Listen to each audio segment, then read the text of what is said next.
Ladies and gentlemen, the FIDE Candidates Tournament 2026 has concluded with a round to spare. Yeah, Javokhir Sindarov managed to win the tournament with a score of 9.5 out of 13 before the 14th round even started, because he's a point ahead of the rest of the field. Javokhir Sindarov started the tournament with a monstrous score of 5.5 out of 6, and in today's video I'm going to try to show you exactly how did he manage to dominate this field completely. How did he manage to beat a field of 2,700 players, just the best players in the entire world, seemingly effortlessly, if you look at the games? Well, I've comprised it to a couple of key points, and I'll state them now, and then we'll see exactly in the games just how this turned out. But just right off the bat, we're gonna look at actually Garry Kasparov, what he said about Javokhir Sindarov, and we'll look at what some of the commentators said. But first of all, what makes him so special? Well, Javokhir Sindarov, his time management is way better than that of the other players, in my opinion. He has very good prep, but another thing is that his calculation is very good, and I hear many people stating sort of his calculation is the key factor. And although I agree that Javokhir Sindarov's calculation is absolutely unmatched in this candidates, I would say actually that his ability to keep asking questions is the most important thing that led to him winning this event. And that's maybe a bit vague, and of course I'm gonna elaborate by showing you some examples. But what I mean by that is that he puts the pressure on his opponent immediately, and he just keeps asking questions, and eventually they falter. Now, actually the first round didn't really go the way Sindarov would have hoped, because he got into a pretty sort of bad position. Yeah, there's pretty complex opening here. We see Queen's Gambit declined, and yeah, I'm gonna go into the details once we get to a certain position. So yeah, there's still arrows because of course I forgot to turn on my mic when recording. But anyhow, ladies and gentlemen, you can see in this position that Javokhir Sindarov has this pawn on f4. But Esipenko has a pawn majority on the queen side. He has this extra c-pawn, has a passed pawn, has the potential to set those pawns in motion. And actually, I would rather be black in this position. Doesn't look good for white at all, if we're going to be completely frank. Now, position is zeros, but in only a matter of moves. Yeah, very nice maneuver. Esipenko guards his bishop, protecting against bishop takes g7, king takes, and then rook takes c6. And now it's just a matter of moves before Esipenko completely takes over the initiative. Sindarov plays h4, Esipenko plays h6. No knight g5 for you. You're not getting it. And now, where is Sindarov's play to compensate for the fact that Esipenko has these beautiful pawns on the queen side? I don't see it. Personally, of course, there's the E-line here. And you can see that the bishop is very soft, but Esipenko does a very nice job at stabilizing this position. Honestly, he does. And so we get g3 by Sindarov, a6, and slowly but surely he improves all of his pieces, improves the word I was looking for, by making sure his bishops now are very active. Of course, mainly the bishop on h5, which is pinning the knight. And Esipenko's strategy is now to attack the d4 pawn, because this is the stronghold of the entire position. And once he gets bishop a5, bishop b6, it will more or less, you know, be time for Sindarov to absolutely go on the defensive and go like this. Now, how does Sindarov get himself out of this position? Because it looks horrible. Looks like any player would absolutely prefer black, and so does the engine, and so does Sindarov probably, but he manages to turn the tide. So he plays a4, bishop a5. Of course, like I just said, Esipenko wants to attack the center with his bishop and then push his pawns. A takes, and this is what Sindarov does best. He has 12 minutes against 30 minutes of Esipenko. He has a worse position, and yeah, I mean, like I said, it just looks horrible. But once you give this man a chance, he bites, and he doesn't stop biting, he keeps going. And so here I'm gonna explain to you the mistake of Esipenko and exactly how he capitalized. So we get bishop d1 first, and now Esipenko plays bishop f3, queen f3, bishop e6. And he attacks the center, he does everything I just said, but this allows the move rook a6. You see, in this position, it's actually quite desirable for black to play the move queen b7, simply kicking out this rook, but here the d5 pawn is hanging. And so, in fact, Esipenko made a vital mistake in this position. Why did he ever release the tension by taking this knight? You see, if he were to, or sorry, of course after bishop d1 again, if he were to just play the move bishop b6 first, well, rook a6 could be met with queen b7. There would be no rook a6, Javokhir Sindarov would have to play queen b2, and actually things would not go his way at all. Now,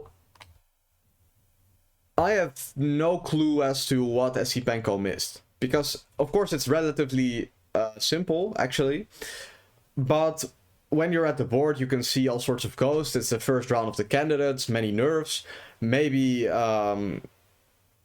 he just forgot about the d5 pawn hanging. It could be all sorts of reasons. Doesn't really matter. It's not too relevant.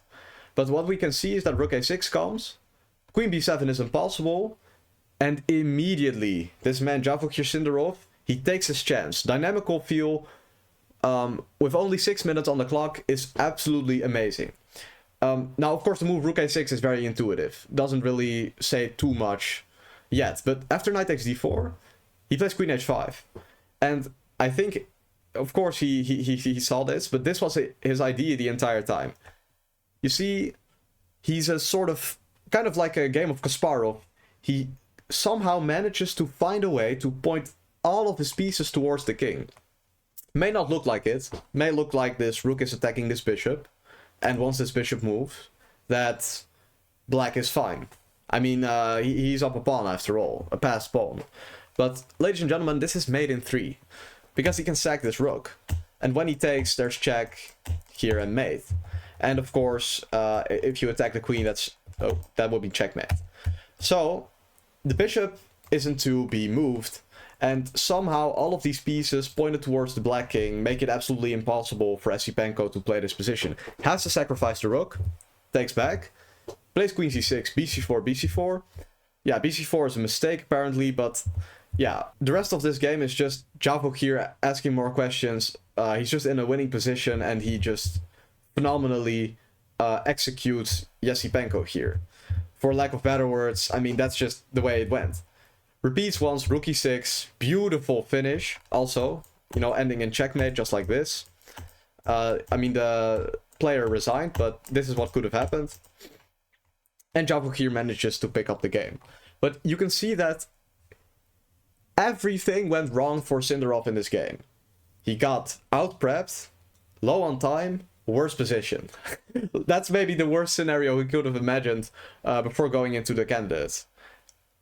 But then Esipenko makes this mistake and immediately the entire momentum gets shifted and he bites. And I think that's very important. Now, we're gonna see a couple extra sort of key elements of Sindarov's play, but actually the most important thing also is that he knows his strengths. He knows exactly how to play to his strengths, and I think he realized this maybe after round 2, where he was playing Bluebaum, and he got a Petrov on the board, and he got a very nice position actually. Yeah, here it was better for Bluebaum to play d5, bishop d6 and castles, but in fact he for some reason puts his king on d7. You know, it's very unnatural in my opinion, because he puts the king here, but it, you know, first of all, you can see some scenarios where it is gonna get attacked, and it doesn't really help the development either. Now, of course, Matthias has his reasons, and because of course the king is centralized, the rook can come, and there's some arguments to be made for this, but yeah, it's inaccurate. And you can see that actually Esipenko misses a huge chance in this position. So pause the video if you want to calculate what is the best move for Sindarov in this position, that move would be the move d5. And this is something that maybe Sindarov hasn't developed as much as other top players, especially Magnus Carlsen. Now, of course, no one is as developed as Magnus Carlsen because he's the best player in the world, or at least was for a very long time. Of course, he hasn't played in quite a while, so who knows? But yeah, everybody knows Magnus Carlsen is known for his endgame technique, his positional play, and seemingly just outplaying his opponents at every turn. Now, I thought this d5 was, maybe not that difficult. Because the idea is that, first of all, if you take, I play rook d1, and I'm gonna take back the pawn, and you have an isolated pawn. So white is clearly better in this endgame. Yeah, there's not too much debate sort of to be had in this position. Now, one important detail is that after rook e5, you have c4. So maybe this is what he missed. That after dc4, there's knight takes c4, and here white has such an initiative that this is basically unplayable for black. I guess this is actually what he missed. But yeah, additionally, if you play a move like bishop e7, okay, apart from the fact you can play c4 and get a great position, dc, you split up the structure. So this was very intuitive, in my opinion. He misses this, and he misses another couple of chances in this endgame, and it ends up fizzling out into a draw. So you would think that, maybe Sindarov has his strengths, like we said, he has his weaknesses, but a player like Fabiano Caruana is going to outclass him, because he's been at the stage for so long, has, very good endgame technique, has a very nice calculation also, very, very accurate, but yeah, it wasn't the case. Not in this tournament. Not in this tournament, ladies and gentlemen. So we're gonna go straight into the next game. And I'm going to skip the game Javokhir Sindarov versus Praggnanandhaa Ramesh Babu. In that game, I'm going to give you a recap. Basically, he sacrificed a piece, Sindarov, in the middle of the game, and did so in a position where it wasn't entirely obvious what his compensation was, but he keeps making threats, and eventually Praggnanandhaa just collapses, gives up his pieces basically, and he loses. Now, the reason I'm not showing that game, it's a beautiful game. It's one of the best games, ever played, like unironically. But the themes, and to illustrate what Sindarov exactly, what separates him from the rest, I think this game against Fabiano is very important. Because Fabiano is the favorite going into this event. Because Hikaru, although he has a higher rating, has been sitting on his rating, he got sort of smoked by Wander Liang. And I think everybody sort of knew going into the event that, although he's still a very strong player, top grandmaster, he's definitely not the Hikaru of, let's say, 2 years, 4 years ago. Fabiano, on the other hand, has played more than 100 games this year and has maintained a rating of around 2800, when basically no one else has done that. No one else has played that many games and kept that high of a rating, not even Magnus Carlsen, because he's quite inactive. So you would think that Javokhir Sindarov would eventually collapse when he got into a situation with Fabiano Caruana. Ladies and gentlemen, just watch. Game opens up with a Queen's Gambit declined. And we get standard moves, all been seen before, bishop d3, bishop b7. Now, here, Sindarov plays a pretty natural move, in my opinion.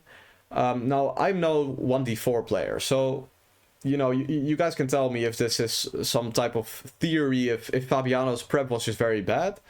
I guess not. So, Javokhir plays a4, and Fabiano gets out of his prep. He plays b4, although c4 was preferred by the computer. Plays b4, knight e4. And immediately Sindarov does the most important thing of his strategy. He gets up on time, so it's time management, and he makes threats. And he keeps making threats. He keeps sort of poking Fabiano. He's like, every move, he's like, hey, I'm gonna attack you. Hey, solve this threat. Solve this issue. Solve this issue. And he keeps making all these issues. And eventually, when you keep asking questions, someone is gonna falter, because we're all humans. And if you do this without making any mistakes yourself, of course, you win the game. And that's exactly how he does this. So we get knight a5, knight f6, asks a question immediately. Do you take my queen? Exposing your queen to bishop g5 in the future, attacking this queen. Do you take my pawn? Weakening this king. Now, pretty controversially, Fabiano takes by pawn, which is preferred by the engine, but to me looks very strategically dubious. And I'll get to why in a sec. But maybe he missed this move c6, knight d4, because this is of course a brilliant sequence. But yeah, I mean, I think Fabiano did sort of manage to see this, but yeah, I mean, he did. He responded relatively quickly. He did think quite a while whether he should take this rook or the bishop or the knight. Took the knight, plays rook g8, g3, and let's just take stock of this position, because, okay, first of all, Sindarov has 1 hour and 26 minutes against Fabiano Caruana, 51 minutes. But when we look at this position, you know, as a spectator, you may go, well, the engine only says it's 0.3 for white, so it's a tiny advantage. Even 0.2, he fluctuates, but the truth of the position is actually different. So we're going to analyze this with human eyes, because they are human, and we're going to see exactly why this, in my opinion, this is unplayable for black. I think any top player would collapse against Sindarov here.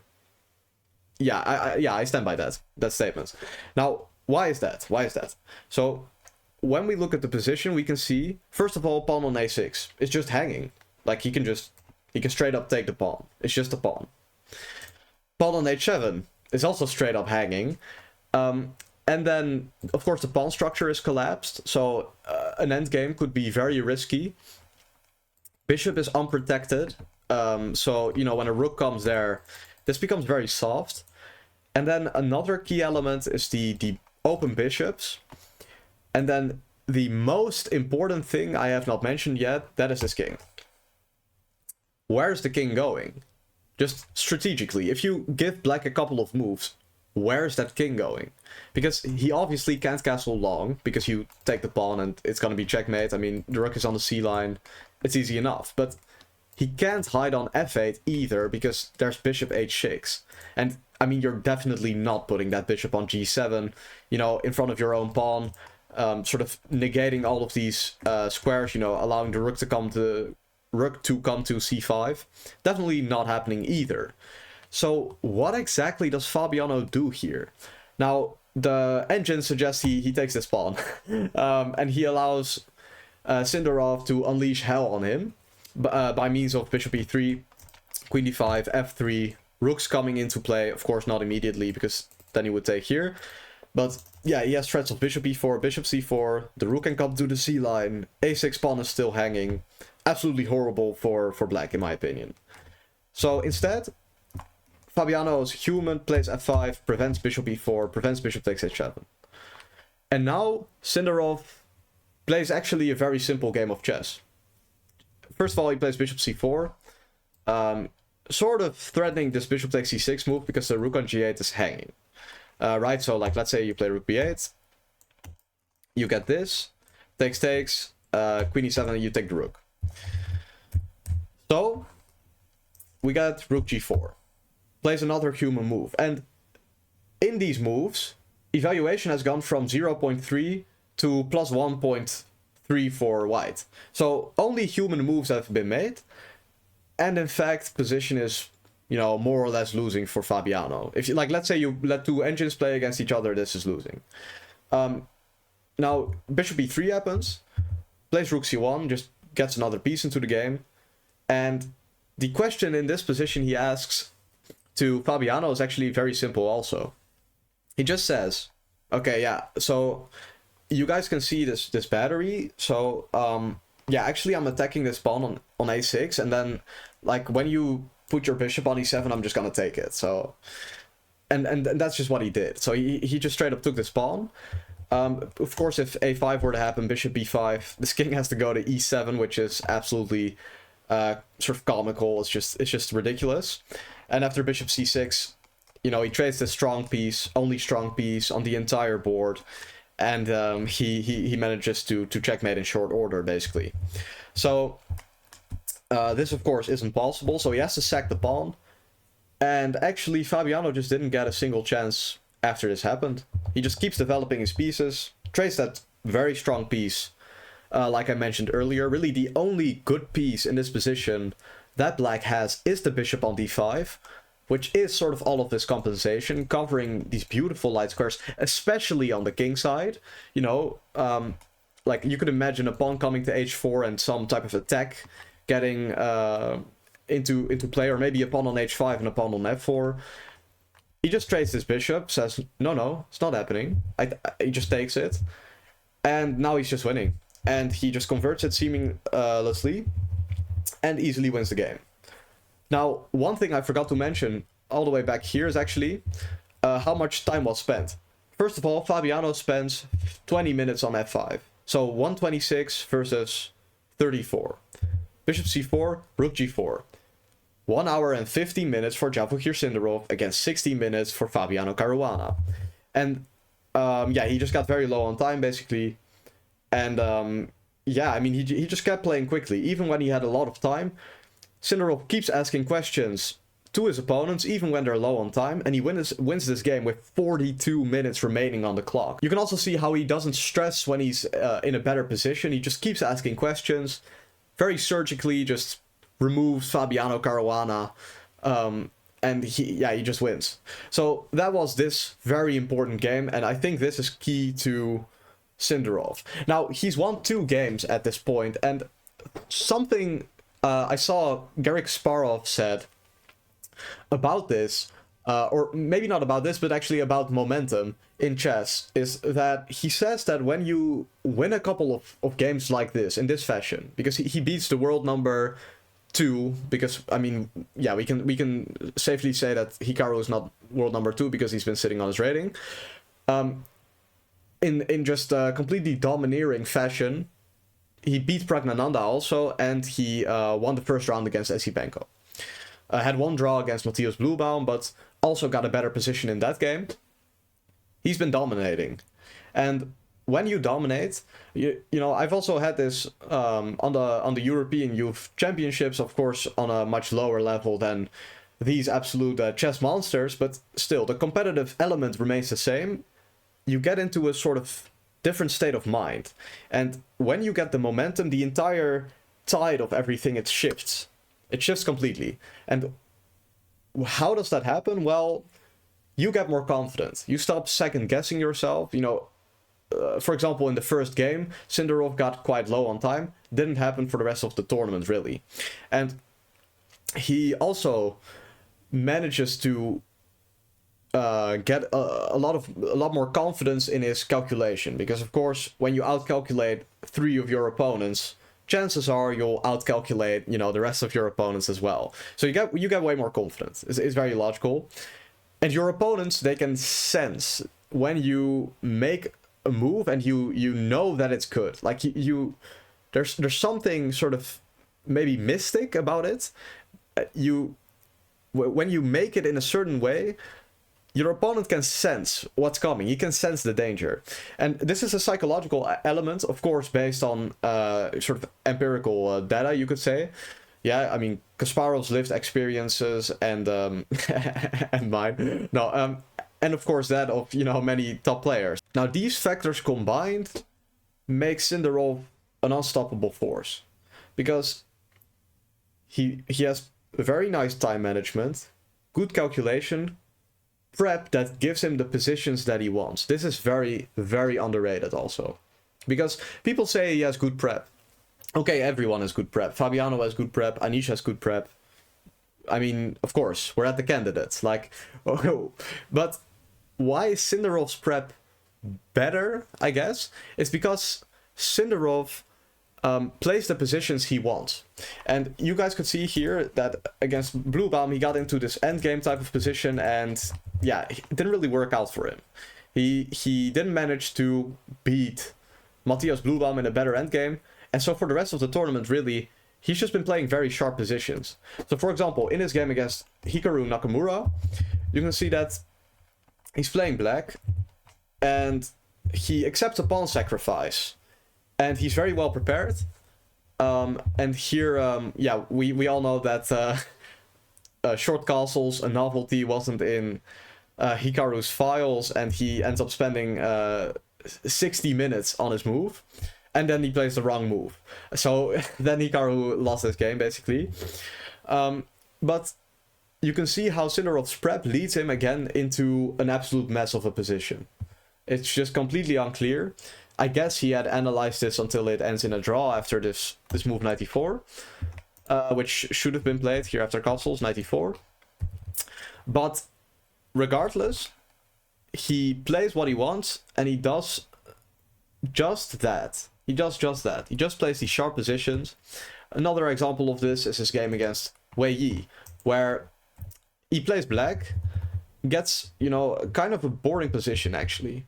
You would think that, because I thought that this was exactly what Wei Yi would have wanted, because he got into a positional battle against Sindarov right at the start of the opening.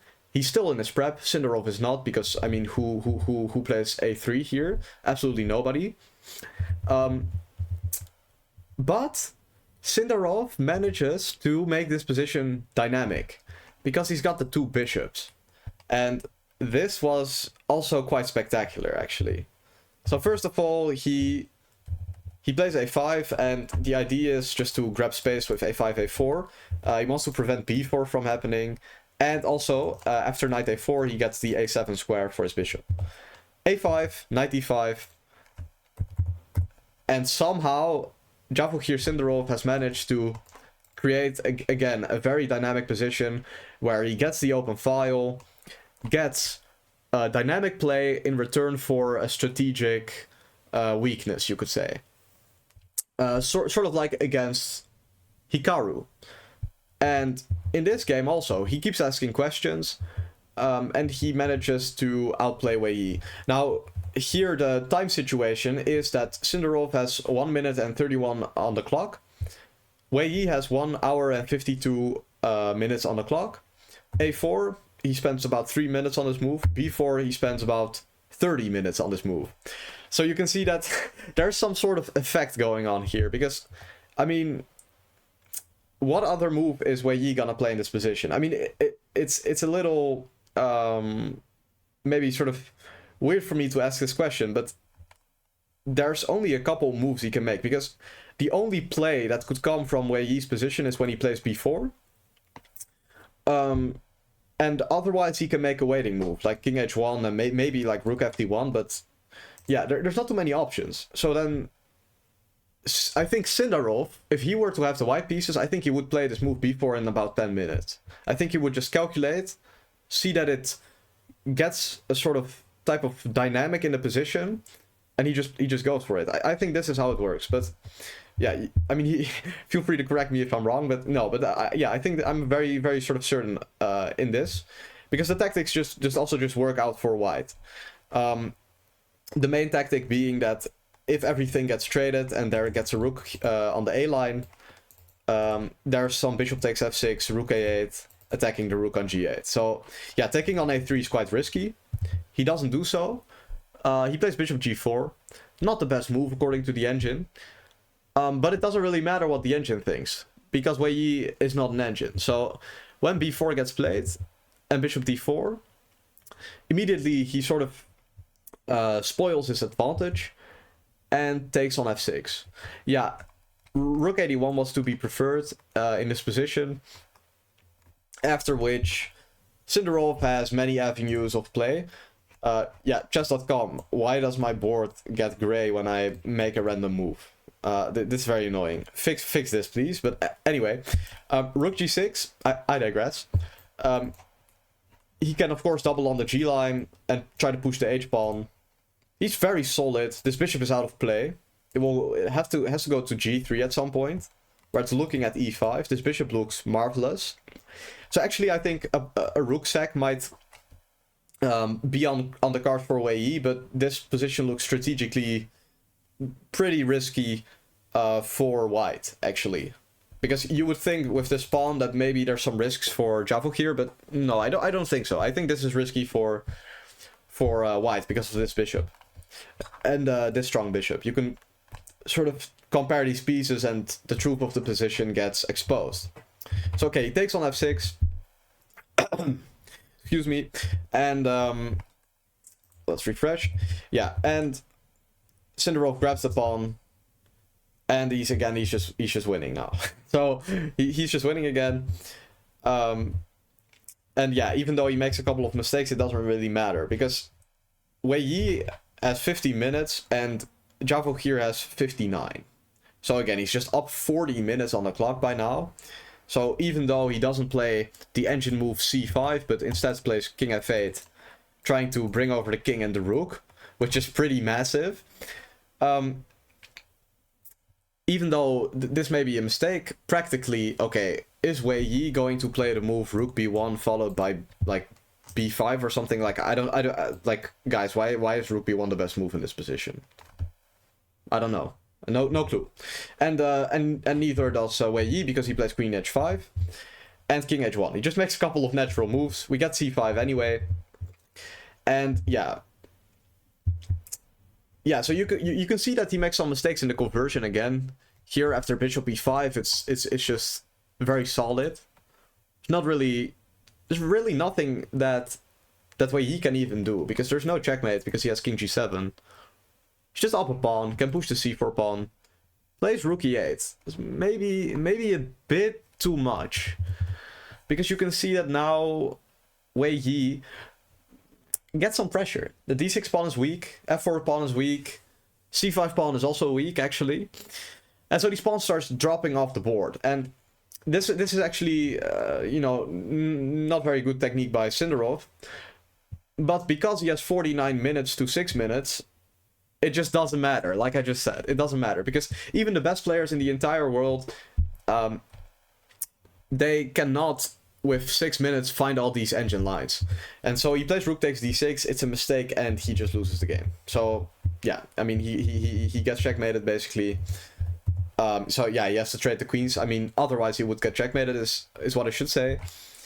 And he just loses without a chance. Now, here he should have played bc5, dc5, and rook f3, try to win back this pawn. With still a better position for Sindarov. Weak pawn on a3, that's the reason, as well as the passed c pawn. Yeah, I mean, even it's hard to say that this is sort of equal-ish. Because the engine says so, but yeah, of course, Sindarov's up a pawn. King isn't really weak. I guess the equal-ish comes from the fact that he has a blockade, more so than any compensation in the form of like a dynamic play.